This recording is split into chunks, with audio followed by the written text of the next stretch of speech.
dames, nous sommes les fils et filles de la violence. Ce pays, la France, notre pays, est le fruit direct de la violence. Ce sont les guerres qui ont forgé nos frontières.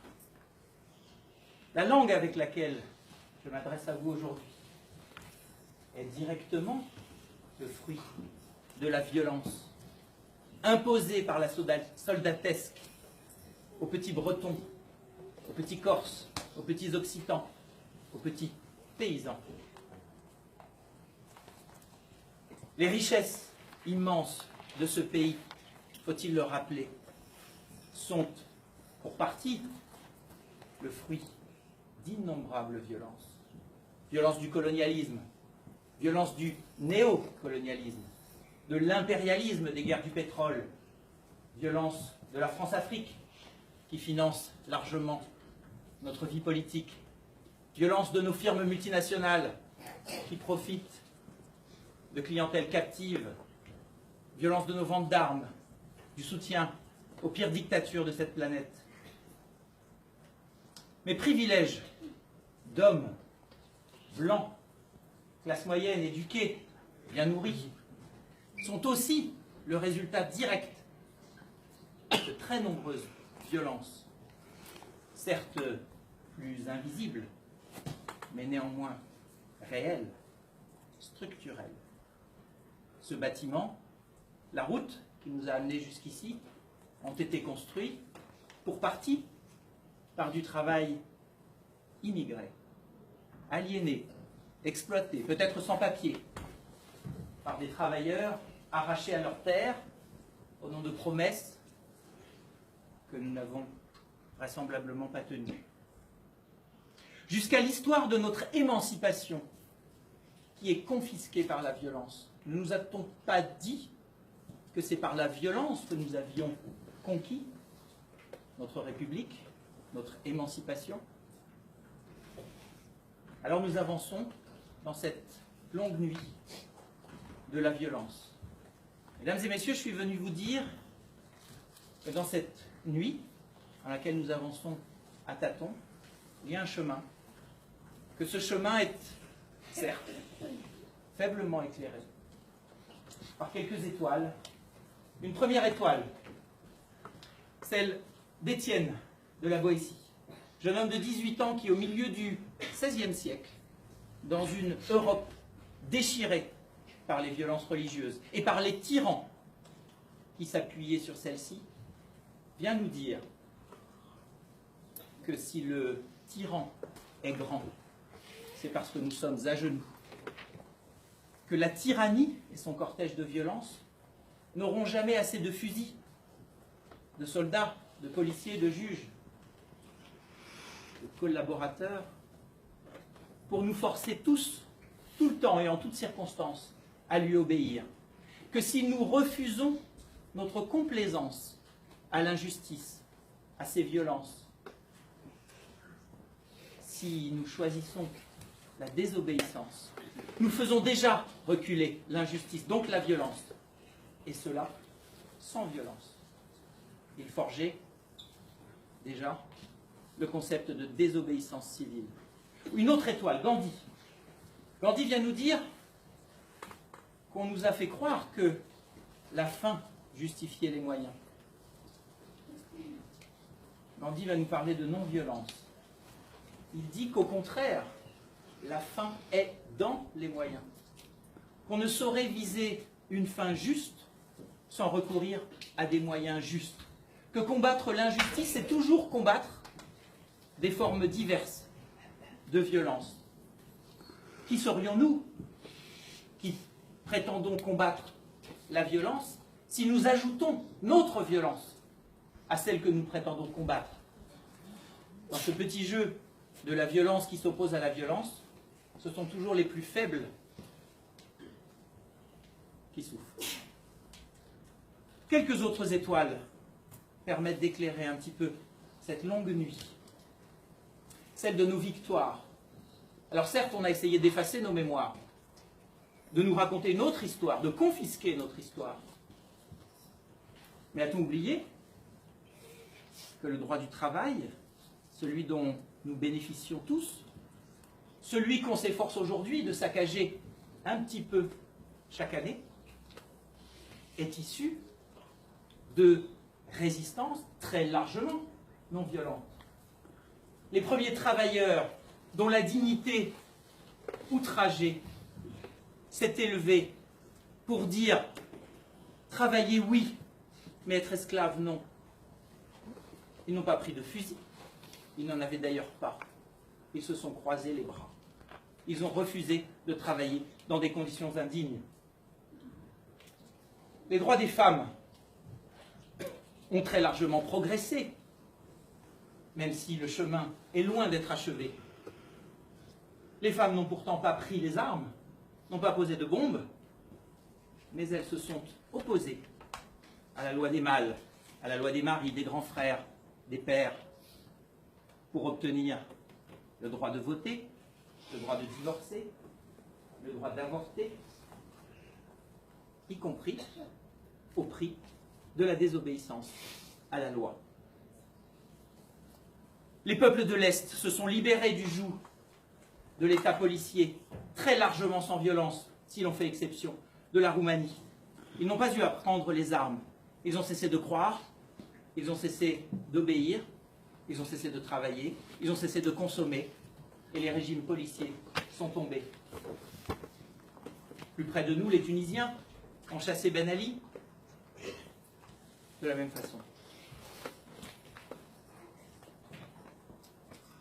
Martin Luther King, Desmond Tutu en Afrique du Sud, qui a appelé à désobéir de manière non violente pour rendre incontrôlable, ingouvernable l'État raciste d'Afrique du Sud, l'apartheid. Alors je vous entends réfléchir et objecter. Objecter que face au pire, face à la pire des tyrannies qui ne renoncent en effet jamais à l'usage le plus extrême de la violence contre les contestataires, contre les dissidents, il n'y aurait qu'une façon de répondre, celle des armes, celle de la violence. Fallait-il en effet se laisser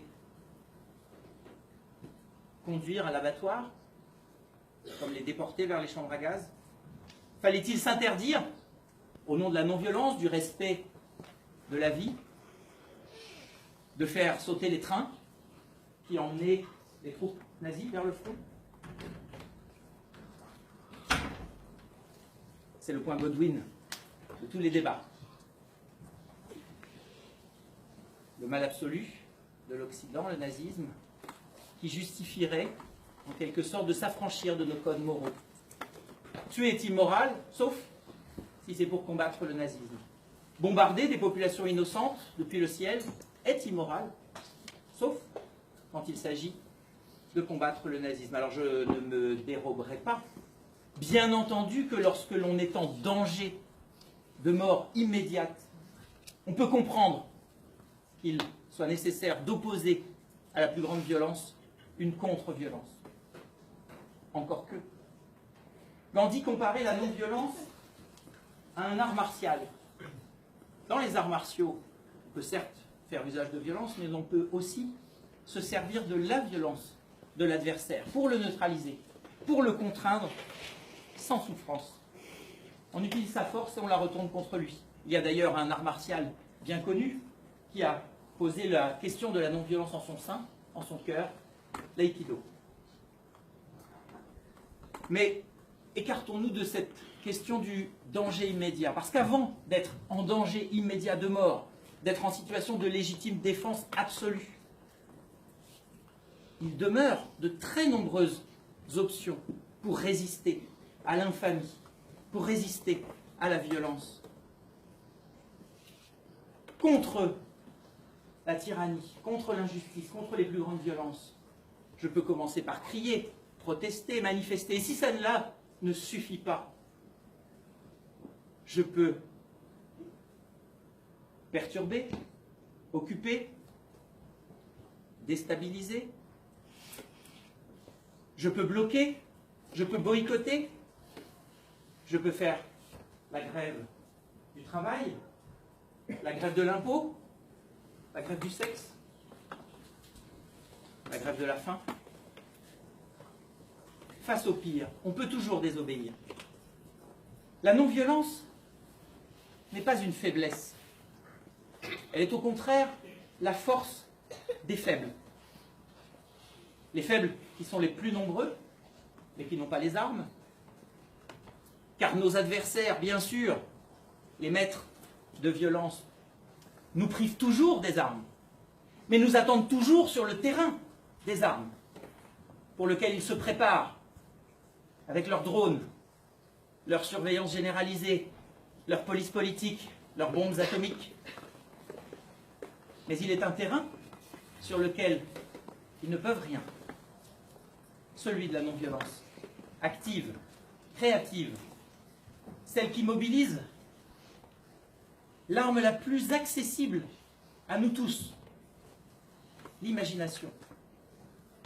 Que peuvent-ils en effet contre ces femmes qui investissent les lieux de pouvoir, les conseils d'administration de multinationales, arborant des barbes factices, postiches, pour dénoncer l'absence de femmes dans ces lieux de pouvoir?